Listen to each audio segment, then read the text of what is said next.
Bonjour, Yael, c'est Mama pour une nouvelle émission de Catava, l'émission consacrée à l'actualité des livres. J'ai le grand plaisir de recevoir autour de ces micros Sarah Baruch. Bonjour Sarah. Bonjour Yael. Avec Sarah Baruch, nous allons parler aujourd'hui de son 3e roman, en tout cas du 3e publié, qui s'appelle Envole-moi et qui est publié aux éditions Albin Michel. Sarah, l'habitude c'est de se présenter sur ces micros. Est-ce que vous êtes d'accord de vous prêter à ce petit exercice de nous dire un petit peu qui vous êtes avant que l'on parle de ce 3e roman?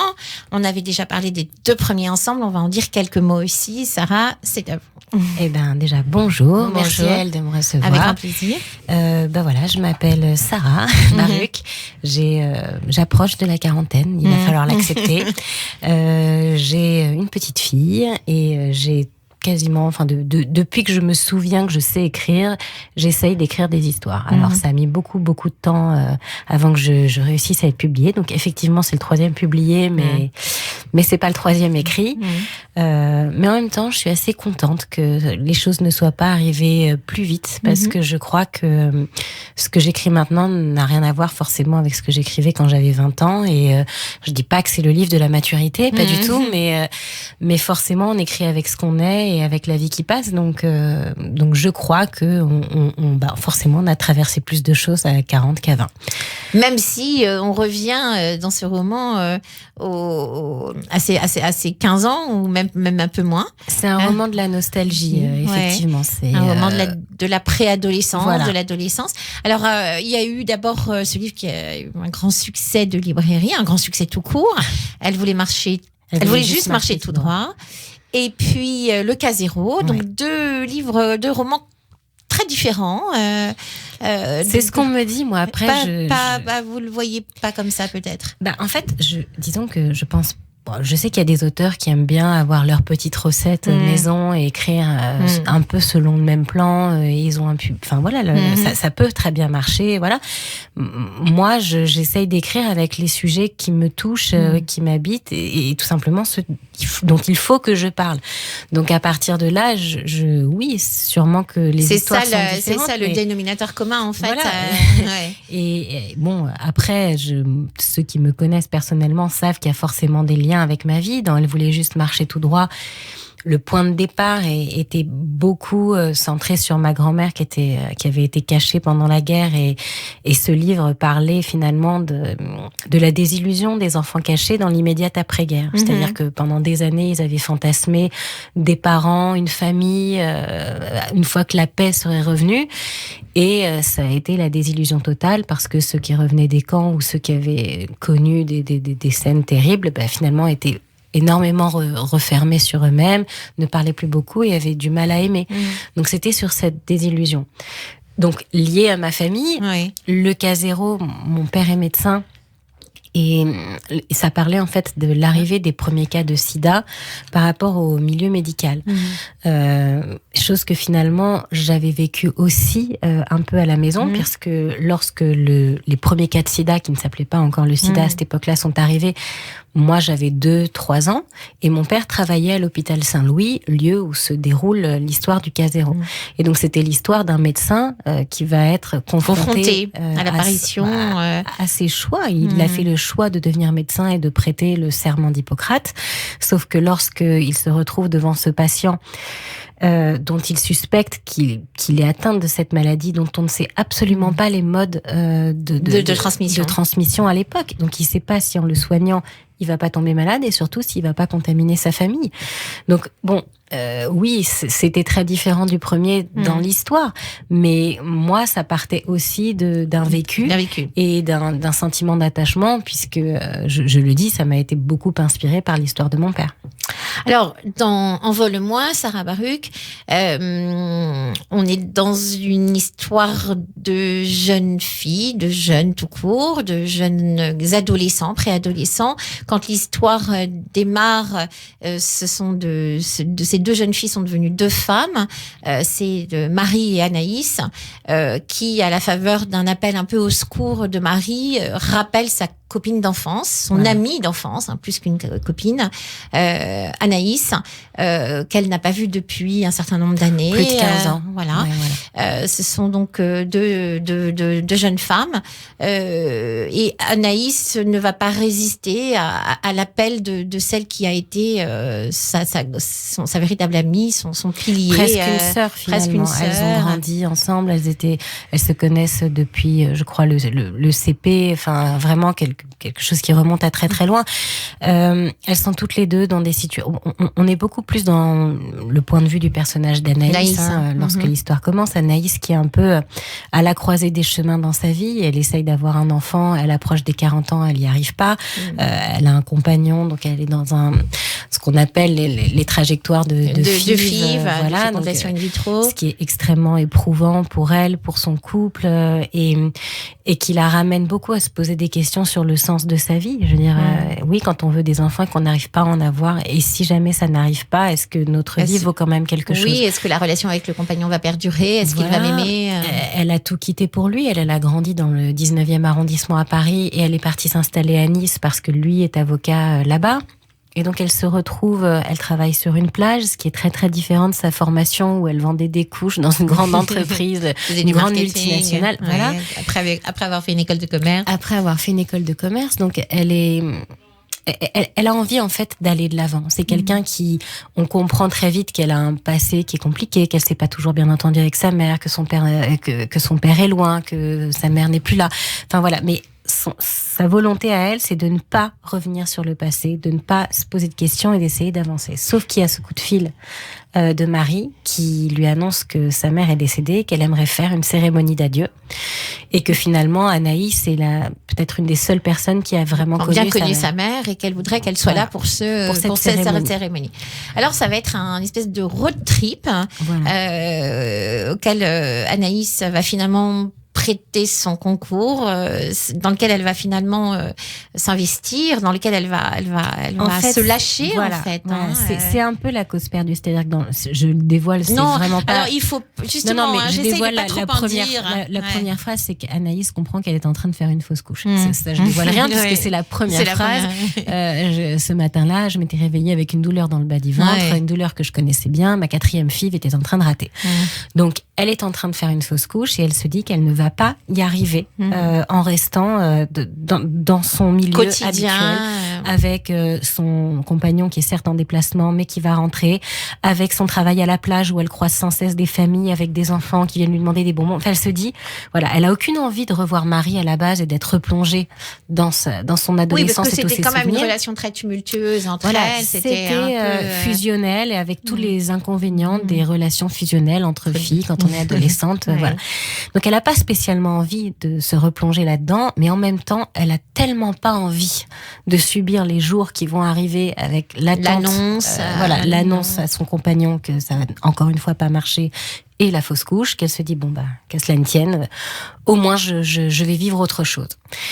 Et elle s'était toujours promis avec Marie, elles étaient fans de Thelma et Louise, adolescentes, et elle s'était toujours promis de faire un week-end comme ça, toutes les deux, de partir à l'aventure dans une Ford et de jouer la liberté. Et finalement, peut-être que Envole-moi, c'est l'histoire d'un envol et d'une reprise de liberté. Alors justement, pas trop en dire, on peut dire quand même, Sarah Baruch, que ce livre est construit dans un récit qui avec des sur deux temps, avec des espèces de flashbacks, le retour à la période, à l'époque où elles sont donc amies, où elles sont adolescentes, avec les premiers amours, les premières déceptions, les jalousies, les petits drames du quotidien. C'est vraiment deux opposés. Alors après, pour peindre le tableau très rapidement, on a Marie qui est la grande blonde aux yeux verts qui fait de la danse classique, qui rêve de devenir danseuse d'opéra. Devant lesquels tous les garçons de la classe et les autres se amoureux, voilà. Et Anaïs, qui est plutôt l'intellectuelle boulotte, brune, qui porte des lunettes et qui va avoir des bagues, quoi. En gros. Donc forcément, elles ont beau s'adorer, il y a des rivalités, des jalousies qui arrivent. Mais au-delà de ça, ce qui m'intéressait dans cette histoire, c'était de montrer à quel point les stigmates de l'adolescence nous poursuivent une fois adultes. C'est que finalement, Anaïs, ce qui fait peut-être qu'elle n'arrive pas à avancer dans sa vie et justement qu'elle n'arrive pas à avoir un enfant, c'est qu'il y a une boucle qui n'est pas bouclée. Et effectivement, il s'est passé un drame. Voilà, donc on va pas révéler. Sur lequel on va pas, voilà. Quand elles étaient adolescentes, qui a changé leur vie à elles deux et leur relation. Alors, d'une manière évidemment très différente pour chacune d'entre elles, avec un impact différent sur leur vie à toutes les deux, parce qu'elles l'ont vécu d'une manière différente aussi, ce drame. Le livre est un peu construit aussi sous la forme alors on va pas dire d'un polar, parce qu'il s'agit pas mais il y a une intrigue avec une construction vers ce moment. J'ai bien envie que vous le lisiez, si je vous dis tout de suite. On va pas le lire. Alors justement, on ne dit pas, mais on sent venir ce moment de la révélation de ce qui a fait basculer leur vie. Oui, parce que c'est important et en même temps, j'essaye à chaque fois de faire une sorte de va-et-vient entre oui, ça a été décisif, mais ça reste une histoire d'ado. Alors peut-être qu'elle est restée plus importante pour l'une des deux, mais j'essaye de me dire voilà, on fait comme si dans la vie on avait dépassé tout ça. Oui, c'est des problèmes d'adolescents. Oui, effectivement, quand on est ado, on fait des bêtises. Parfois on est bête, parfois on se rend pas compte de l'impact de ce qu'on fait et à quel point ça peut marquer notre vie. Et c'est un peu ce qui va se passer. Il va se passer un événement qui va dépasser complètement ce qu'elles auraient pu imaginer, qui va continuer d'avoir un impact. Mais il n'est pas arrivé tout seul. C'est malheureusement, comme on le voit souvent chez les ados, une suite d'événements qui vont arriver à cette conclusion très triste. Alors c'est l'occasion aussi, Sarah Baruch, de planter un petit peu cette histoire dans le décor de ce lycée du 19e arrondissement et de voir les prémices un petit peu de un peu de la radicalisation de certains, les premières filles voilées, les premières ou les moments où commence à pointer un peu d'antisémitisme dans un milieu qui avait l'air en tout cas très protégé de ça. Alors tout ça est un peu, pour tout vous dire, autobiographique, en tout cas ces passages-là. Je crois véritablement, donc ça se passe quand elles étaient adolescentes, dans le début des années 90. Et peut-être que je me trompe sur la perception que j'en avais, mais avant qu'il y ait l'histoire dont je vais parler juste après, j'ai l'impression que il y avait vraiment un sentiment d'appartenance à la France, en fait. Il n'y avait pas de communauté. Il n'y avait pas de communautarisme. Alors qu'on était dans ce qu'on appelle, dans ce lycée, dans la mixité absolue. C'était le 19e arrondissement. Il y avait des enfants venus des Maghrébins, des Africains, des gens qui venaient d'Espagne, du Portugal. Enfin, voilà. Bon, nous, on était tous nés en France, la plupart. Mais les parents, les grands-parents venaient d'ailleurs. C'était un quartier qui était relativement pauvre aussi, donc il y avait cette promiscuité, ce manque de moyens. Et un jour, la religion s'est invitée là-dedans, pour ne plus jamais en partir. Il y a effectivement eu une jeune fille, donc de 13 ans, qui est arrivée avec un voile à l'école. Et là, du jour au lendemain, ça a cristallisé toutes les haines, peut-être les réactions les plus inattendues. Les réactions les plus inattendues parce que tout le monde était amis. Enfin, voilà, il y avait eu des petites alertes sur le fait que oui, on sait que t'es juif ou toi, on sait que t'es musulman, etc. Mais ça c'était jamais allé très loin. Et là, le fait que cette jeune fille ait d'un coup été rejetée par le proviseur, par les professeurs, sans qu'il y ait plus de débat, sans qu'il y ait plus d'explications, ça a cristallisé beaucoup de non-dits, beaucoup d'envie de faire valoir des droits, ou si c'est pas des droits, en tout cas une histoire ou une appartenance. Et d'un seul coup, les communautés ont commencé Chacun s'est réveillé un petit peu. Voilà. Et donc, dans cette classe, en fait, où on a un peu les représentants des différents groupes et des différentes religions, les choses vont prendre une tournure en fait, Anaïs va pas pouvoir désagréable. rester. Voilà. Et Anaïs va donc quitter son collège, son lycée, pour intégrer un établissement beaucoup plus huppé du 17e arrondissement. Les parents vont paniquer, la ceinture, vont paniquer de la voir évoluer dans ce milieu où on pense que elle risque des atteintes physiques en tant que juive. Sérieusement.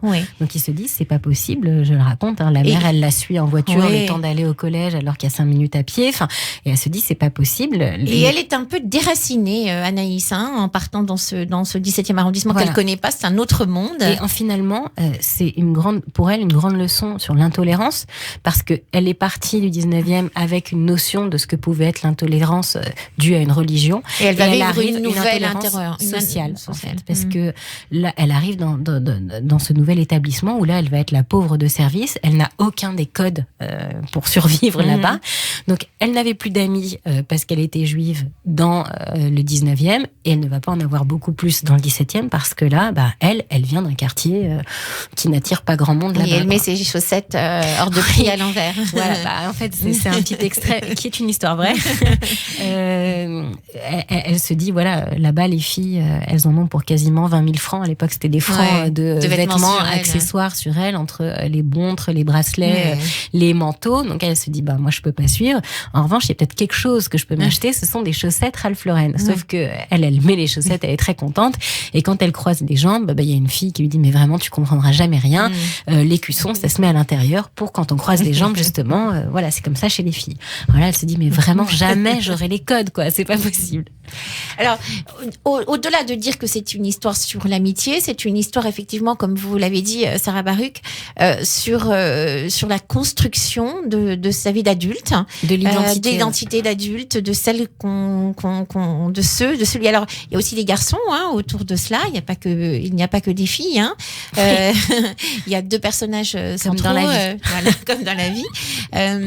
Les garçons tournent un peu autour des filles, s'en approchent, mais c'est quand même les filles qui c'est l'âge restent. Qui veut ça, à cette époque. Et mais dans votre récit aussi. Alors les garçons aussi ont leur parcours. Alors aussi ceux qui vont se laisser tenter par l'appel de la religion, puis revenir. Oui, il y a un grand ami d'enfance aussi qui s'appelle Adama. Qui lui va vouloir changer de nom, en tout cas se rajouter des noms à rallonge, parce que voilà, l'imam lui a dit que c'était comme ça qu'on montrait qu'on appartenait à leur communauté. Puis petit à petit, il va faire partie de ceux qui vont rejeter Anaïs à cause de la religion, et puis finalement ne plus s'en souvenir, même 6 mois après cette histoire. Et lorsqu'ils se recroisent, donc lorsqu'Anaïs arrive à Paris, parce qu'elle va le recroiser, mais il est juste heureux de revoir son ami. Et tout ça, c'est de l'histoire ancienne, parce que je voulais montrer aussi que tout n'est pas perdu, que ce qu'on fait ado, pour beaucoup, ça reste des choses d'adolescents, et voilà. Alors c'est aussi la musique de l'époque. C'est vraiment sur la nostalgie des années 90. Donc il y a toute cette réflexion sur le fait. Le cinéma, la musique, les chanteurs de l'époque. Mais c'est tout ce qu'on fait pour pouvoir être accepté. Parce que finalement, lorsqu'elles étaient toutes les deux dans un collège du 19e arrondissement, ce qu'il fallait faire pour être cool et avoir des copains, c'était écouter du rap, regarder des films de ghetto, écouter du hip-hop, tout ce qui s'apparentait au 19e arrondissement. Sauf que lorsqu'elles rentraient chez elles, ce qu'elles écoutaient toutes les deux dans la chambre, c'était Jean-Jacques Goldman. Et il va y avoir aussi cette surprise lorsqu'Anaïs arrive dans le 17e, c'est que là-bas, on n'écoute pas du hip-hop, on écoute du Richard Coxchante, on va écouter d'autres chanteurs qui n'ont absolument... encore une fois, elle n'a pas les codes. Donc tout ce qu'elle a essayé d'apprendre pour pouvoir s'intégrer, là, faut tout réapprendre. Alors vos personnages sont comme ciselés à la feuille d'or. Sarah Baruch, on les voit, on les sent, on les voit vibrer. Ces deux jeunes filles. Votre écriture est très visuelle. Est-ce qu'il y a un pas vers éventuellement un jour un film ou... Moi, j'adorerais. J'ai commencé aussi l'écriture en faisant partie d'un comité de lecture chez Gaumont. Donc, j'essaye toujours d'imaginer une scène avant de commencer à l'écrire. Après, c'est vraiment... déjà, moi, j'ai 0 relation. Donc, on monte pas un film comme ça. Non, mais on parle de l'envie, là. On parle même pas de... parce que on peut aussi, j'imagine, quand on est auteur, se dire non, c'est mon livre, et puis il va rester... c'est une œuvre littéraire, c'est une œuvre d'écriture. Sa vie, c'est... Ou alors on se dit peut-être... Moi, vraiment, ce serait avec plaisir. Si quelqu'un a envie de l'adapter ou me faire participer à ce projet-là, j'adorerais. Après, Pardon. Ouais. Après, je sais que c'est pas du tout le même travail. Moi, ce que j'aime dans l'écriture de romans, c'est ce côté où je suis toute seule dans ma bulle, je bosse chez moi tranquille pendant des mois, et puis après, même quand ça sort, finalement, je reste toute seule chez moi. Lorsqu'on fait un film, on est un chef d'orchestre. Il y a des équipes à n'en plus finir. Il y a ce côté social qu'il faudra avoir, auquel moi, il faudra vous prêter. Voilà, moi, je suis pas la fille la plus sociale du monde. Et il faudra leur dire envole-moi. Voilà. Évidemment, envole-moi lié à la chanson de Goldman, mais on va laisser nos auditeurs et futurs lecteurs s'envoler et comprendre le sens de cette invitation. Envole-moi. Merci beaucoup, Sarah Baruch. Merci. Pour ce très agréable moment de lecture, de partage dans cette histoire où finalement on est ado ou dans les années 90 ou dans les années 80 et on retrouve c'est ce qu'on m'a dit finalement, la nostalgie de nos années. Et grâce à vos personnages qui nous emmènent jusqu'au bout de ce roman qu'on lit d'une traite. C'est aux éditions Albin Michel. J'imagine qu'il y en a un autre en préparation. On se reverra dans quelques temps. À bientôt autour de ces micros. Merci Sarah Baruch. Envole-moi aux éditions Albin Michel.